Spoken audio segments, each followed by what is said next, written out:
যে ভয় দিয়ে কিভাবে পরীক্ষা করবেন। একটা উদাহরণ তোমাকে দিই। যেমন ধরো, তুমি তোমার রিজিক নিয়ে চিন্তিত, তুমি তোমার ইনকাম নিয়ে চিন্তিত, তুমি তোমার বিয়ে নিয়ে চিন্তিত, তুমি তোমার পরিবারের নিশ্চয়তা নিয়ে চিন্তিত, নিরাপত্তা নিয়ে চিন্তিত, তুমি তোমার অসুস্থতা নিয়ে চিন্তিত, তোমার জমি জমা নিয়ে চিন্তিত, তোমার খাদ্যের যোগান নিয়ে চিন্তিত। এই ধরনের বিভিন্ন বিষয় নিয়ে আপনি চিন্তিত, আপনি দিশেহারা, আপনি উদ্বিগ্ন। বিশ্বাস করুন, এগুলোর সবই আপনার ঈমানি পরীক্ষার অংশ।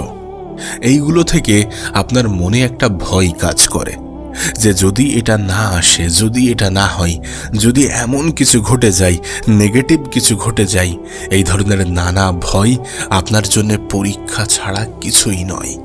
হ্যাঁ, এগুলো প্রত্যেকটাই আপনার ঈমানি পরীক্ষার অংশ।